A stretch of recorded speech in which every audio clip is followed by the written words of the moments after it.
Rajitha, congratulations. ఎంత చక్కగా వచ్చాయి చూడు, 2 లైన్స్.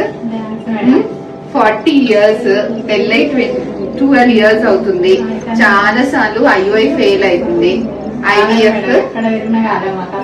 ఇక్కడికి వచ్చినాక మంచిగా ఇక్కడ కూడా మా బాబు బిడ్డకి అయిందంటే నాకు పుట్టినాక 1 సంవత్సరానికి మేము వెయిట్ చేసి వచ్చినాం మేడం. భయానికి కూడా దవాఖాన పడి దిగిన వాళ్ళు కూడా భయానికి వచ్చింది మేడం. వచ్చినాకైతే మాకు మంచిగా అయింది మేడం. ఓకే, సో ఈ పేషెంట్ కి 40 years. సో 40 years వచ్చినప్పుడు 40 years కన్నా ఏజ్ అవుతుంటే కొంచెము ఎగ్ క్వాలిటీ తక్కువగా ఉంటుంది.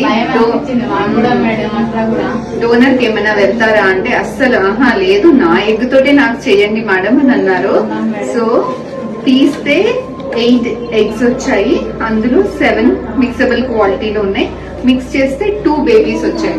సో 2 babies లో 2 babies CC క్వాలిటీలో ఉంది.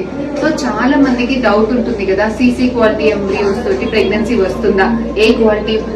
జనరల్ గా ప్రెగ్నెంట్ ఎంబ్రియోస్ చెప్పంగానే ఏ క్వాలిటీ అని అడుగుతారు. ఏ క్వాలిటీనా, B క్వాలిటీనా. సి అని చెప్పంగానే మొహం అంతా వల్లిపోతుంది. సి క్వాలిటీ ఎంబ్రియోనా, ఈ క్వాలిటీ ఎంబ్రియోస్ తోటి ప్రెగ్నెన్సీ వస్తుందా, వచ్చినా నిలుస్తుందా, నిలిసిన అబార్షన్స్ అయిపోతాయా, అబార్షన్స్ అయినా జెనెటిక్ ఇష్యూస్, బేబీకి ఏమైనా అబ్నార్మాలిటీస్ ఉంటాయా అని చాలా కంగారు పడతారు, చాలా డౌట్స్ అడుగుతారు. So A quality, B quality, C quality అవి బయట నుంచి చూడటానికి మాత్రమే. ఏ క్వాలిటీ, B క్వాలిటీలో సక్సెస్ జనరల్ గా ఎక్కువ ఉంటుంది. ఓకేనా, C క్వాలిటీలో కొంచెం తక్కువ ఉంటుంది. అందులో 40% ఉంటే ఇందులో 25 to 30% ఉంటుంది. అంతేగాని C క్వాలిటీ ఎంబ్రియోస్ అక్కవని కాదు. సో మీ డాక్టర్స్ ఎవరైనా మీకు C క్వాలిటీ ఎంబ్రియోస్ వచ్చాయి అని చెప్పగానే టెన్షన్ పడకండి.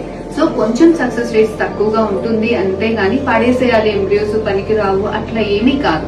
మాకు టెన్షన్ అనిపించింది మేడం. మీరు పెట్టిన రోజు కన్ఫర్మ్ అవుతుంది, నీకు అయినట్టే అనిపిస్తుంది మేడం. ఆ రోజు అయితే పెట్టిన రోజు కూడా మాకు అట్లే అయింది మేడం, అసలు కన్ఫర్మ్ అయింది madam. Plus C quality embryos పెట్టి ప్రెగ్నెన్సీ పాజిటివ్ వచ్చాక భయపడద్దు, అబార్షన్స్ కి ఛాన్సెస్ ఎక్కువ ఉంటాయా అని.